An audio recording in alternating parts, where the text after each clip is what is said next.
Seeker. Written by Suzana Thompson. Performed by Heather Firth. Chapter 20. Silas gets a call from Jack a month later. His inheritance has gone through probate, and Jack takes him to the bank to open an account. It is $99,000, because Jack made him pay back the $1,000 he advanced him. He also takes him to buy a used car, and moves him into an extended stay hotel. I know none of this until Silas tells me after it's all done. "He kicked you out of the apartment?" I exclaim. "He brought his mistress to live there," he tells me. "He told you she's his mistress?" I ask in surprise. "Jack wears a wedding ring," Silas explains. "The woman doesn't." I'm impressed with his observational skills. "What does she look like?" "She's much younger than Jack," he replies. "She has blonde hair and blue eyes." "Sounds like your type," I comment. "Her name is Crystal," he says. "She put her number in my phone when Jack was in the bathroom, and she told me to call her on the weekend. Never during the week." "What?" I demand, aghast at this development. "You can't have anything to do with her. Jack will kill you." I grab his phone off the table in his new room and delete Crystal's name from his contacts. "I wasn't planning to call her," he assures me. "I will not covet another man's woman." He's obviously been reading the Bible Tara gave him. "So, this is where you live now?" I question in dismay. "Jack put it on his credit card, and I paid him back. He's going to co-sign for an apartment after I become 18 on December 1st. So he's basically stuck here for a month. It's not bad, but Jack's apartment was much nicer. Something else occurs to me. You don't have a driver's license. How are you going to drive your car? "Jack said to ask you to help me learn to drive," he says. "He said I should take taxis to school until I get my license." I sigh. Come on, we better get started right away. The school parking lot is empty on the weekend, so I drive Silas's car there and have him practice driving around it. "I'll bring you my booklet to study the traffic laws. You'll have to call Jack and see when he can take you to the license bureau to get your learner's permit. You can't drive on the road until you have it. You'll have to sign up for a parking pass at school, too." I continue. "Thank you for helping me, Mila," he says. "I would not know any of this without you." "It's okay," I assure him. "We all have to learn this stuff. You're doing great for only being human a short time." Despite the unexpected change in living arrangements, I'm relieved for Silas. Now he won't have to worry about money, and Jack has even promised to help him with getting his own apartment. He'd kept his promises so far, so I wasn't as worried this time that he would go back on his word. The guy was shady, but apparently he wasn't all bad. Still, I was glad that he was mostly keeping his distance. "God has provided for me," Silas states. I can't ignore the truth of his words. It's almost miraculous how well things have turned out for him. He basically appeared out of thin air, and now he has a car and a bank account. And he didn't have to work for any of it. Yet I'm not jealous of his good fortune, but I actually feel a sense of contentment about it. At least something is turning out the way it's supposed to, I think. Silas's enthusiasm for life has increased, while mine is lukewarm at best. Watching him delight in new experiences does lift my spirits, though.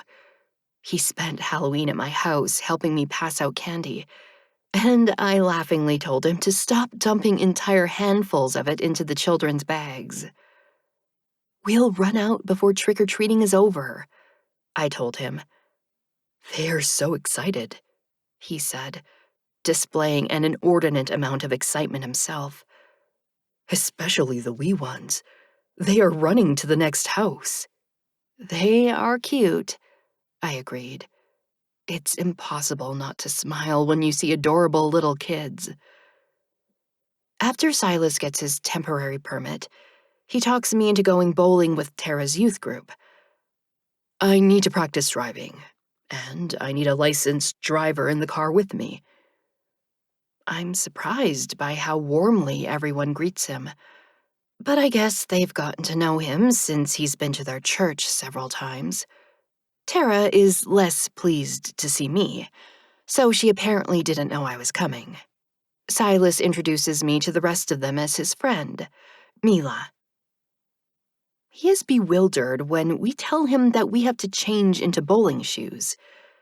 I try to give him some tips on playing the game, but he throws a gutter ball on his first try. "You'll get the hang of it," I assure him. He's thrilled when he knocks over 2 pins on his next attempt. I actually get into the game with him and have fun. The group chips in for pizza, but Silas is so wrapped up in playing that he hardly eats anything. "That's the first time I've seen you ignore food," I tell him. "I have to get a strike," he insists distractedly, watching the moves of every player. "It's your first time bowling," I remind him. "Don't put so much pressure on yourself. You're supposed to be having fun." "I am having fun," he says. "I like bowling." "We'll come back here again," Tara promises him. "We rotate the activities we do," one of the guys explains. "We've got laser tag planned for next month." "We're also going Christmas caroling," Tara adds. "Would you like to go caroling with us, Silas?" He turns to me. "Christmas carols are songs. How do you go caroling?" "They'll go singing around the neighborhood," I explain. "Oh, well, do you want to go?" he asks. I know that Tara wasn't including me in her invitation, and I'm not keen on walking around singing in the cold. "No thanks. You go ahead and go." He takes my hand and gazes at me. "I would like you to be there as well."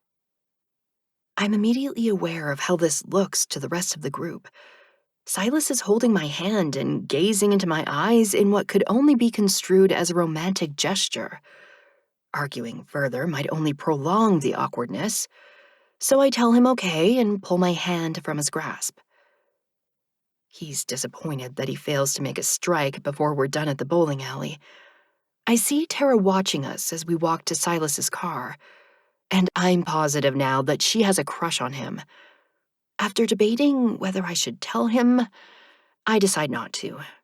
I'm going on the assumption that it will either just happen for them on its own or it won't. For Silas's birthday, I take him to the bowling alley, and we have our own private game. He's bursting with excitement when he finally makes a strike, and he hugs me in sheer happiness. I'm caught up in the moment myself and feeling thrilled for him. When he pulls back, his happy expression is enough to melt my heart. "Thank you, Mila," he says with the enthusiasm of a little kid. It's endearing how little it takes to make him happy. "Happy birthday, Silas," I tell him, because it does now feel like it's his actual birthday. I drove, although he has his license now. "Come on," I say. "Let's go celebrate with some food." "Yes," he agrees with enthusiasm. We go to a restaurant, and I sneak off to secretly talk to the waitress after telling Silas that I'm going to the restroom. I request for a small cake to be brought out after the meal. Several of the wait staff come out to sing him a little song and clap for his birthday as they set a cake with 1 candle before him. "It actually is your first birthday," I muse after they leave. "Make a wish and blow out the candle." I wish to marry Mila, he says, and blows out the candle with one breath. You weren't supposed to say it out loud, I respond automatically. It's supposed to be a secret. Why? He asks. It's a superstition, I answer, avoiding the topic of his actual wish. I had hoped that he had given up on that idea. They say it won't come true if you tell it.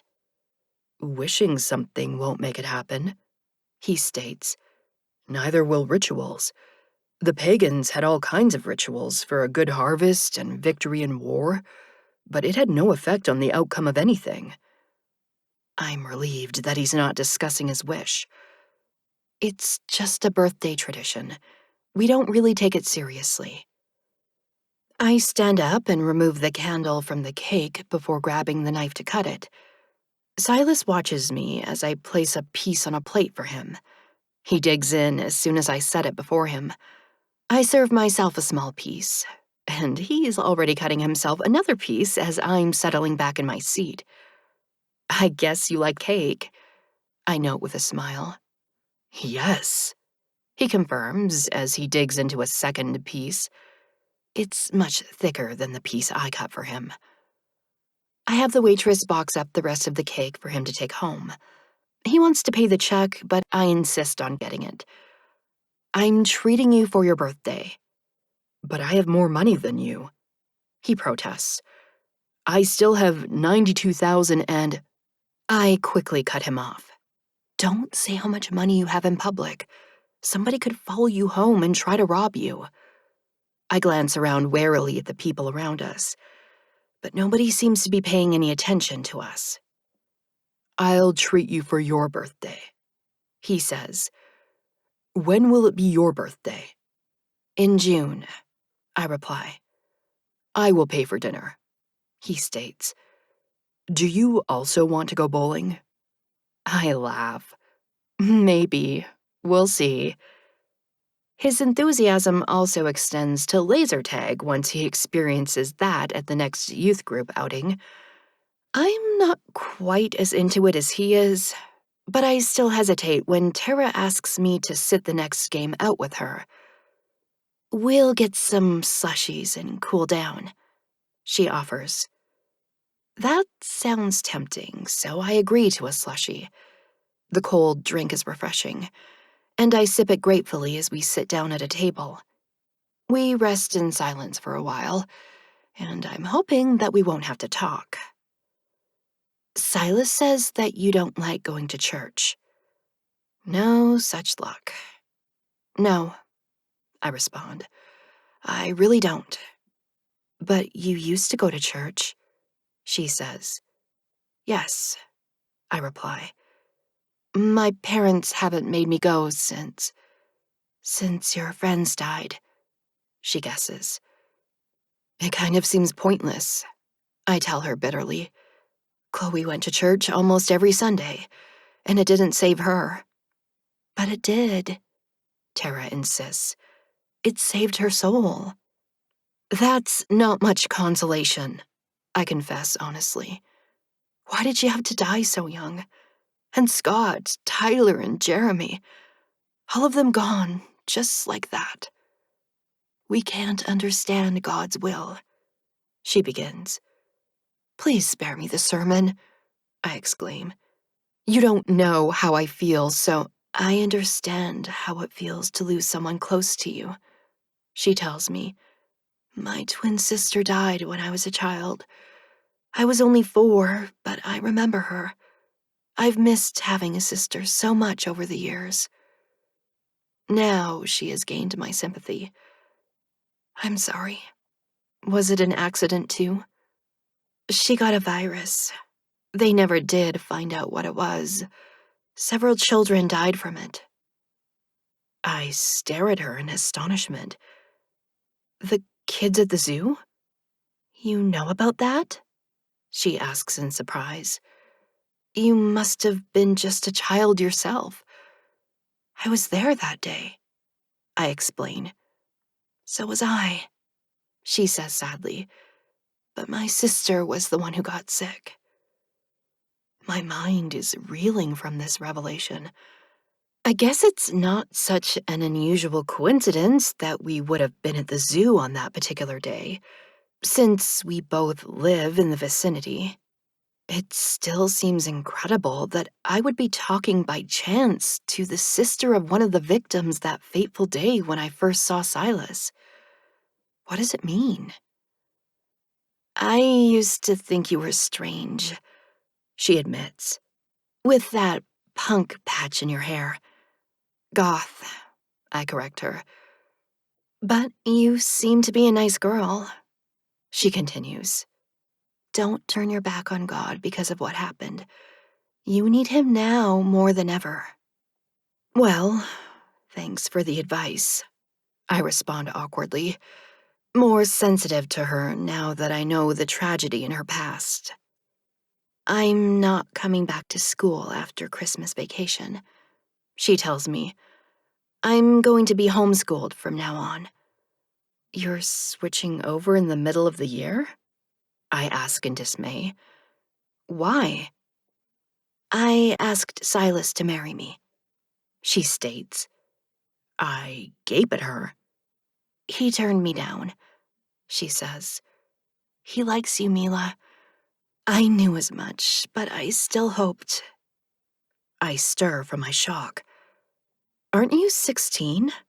How can you get married? My parents would have signed their permission, she says. They know that it's better to wed than to live in passion. Passion? I question. You mean you and Silas? No, she interrupts quickly. The passion I have for him. My thoughts about kissing him. She blushes bright red. That's normal when you like someone, I assure her. My sinful thoughts are distracting me from my focus on God. I can't be around Silas anymore. I can't believe that she's leaving school just to avoid seeing a guy she likes. What about stuff like this? I'll stay home, she replies. I can only imagine how little fun there is in her life already. She shouldn't have to give up her youth group activities. I'll talk to Silas. He can join the youth group at my church instead. Thank you, she says gratefully. What about the caroling? I ask. She hesitates. I invited him. We're not going to ruin Christmas for you, I decide. We're canceling on the caroling. Thank you, she says again. I have lived with envy in my heart over you. I'm sorry, Mila. My entire view of Tara has changed. I had thought that she was self-righteous and annoying, but now she has shown me the real person beneath all the sermonizing. You're human. People get jealous sometimes. I need to be content with what the Lord has given me, she states with conviction. How can you have so much faith in him after he took your sister away? I ask her. Our loved ones are not gone, she replies. They've just gone on ahead of us. We will see them again. This is a temporary place, but they are waiting for us in our eternal home. I think about my grandma, and I can definitely imagine her in heaven. I hope that Tara is right and that I'll be able to see her again. Silas has seen angels, I'm moved to share, because it's something that I know Tara will appreciate. Her eyes are shining with wonder, and she looks so pretty right now. I knew that he was one of God's special people. I doubt that she would believe me if I told her how special he really is. He looks like an ordinary teenage boy when he emerges beaming from a game of laser tag with the rest of the group. Tara and I join them for the final game, and it actually feels a little bittersweet to know that we won't be getting together with her anymore. I had just started to like her. We give each other a hug in parting, although we'll still see each other for another week at school before Christmas vacation. She gets picked up by her mom, and Silas and I walk out into the parking lot together. We drove separately this time, but he walks me to my mom's car. Maybe we can come to laser tag for your birthday, he suggests. I laugh. So you like it better than bowling? It is more exciting, he confirms. My smile fades. Why didn't you tell me that Tara asked you to marry her? I didn't say yes, he answers. There is no news of marriage. I guess in his mind there was nothing to tell. She proposed to you. That's a pretty big deal. We are not betrothed, he states, still missing the magnitude of what happened. Yep, I say. You're a guy. He gives me a quizzical look. Did you think that I was a girl? I snort with laughter. It means you're acting like a guy. How am I supposed to act? He inquires. Just the way you are, I tell him, deciding to leave the talk about Tara for another day. Good night. Drive carefully. I open my car door and get in. Good night, Mila. He smiles at me before walking away to his car. He's still at the hotel, because he's not moving into his apartment until New Year's Day. As I drive home, I marvel that Tara's parents were going to let her get married so young. Silas is legally old enough to get married, but I'm glad that he didn't. Even though that would have put an end to his fixation on marrying me.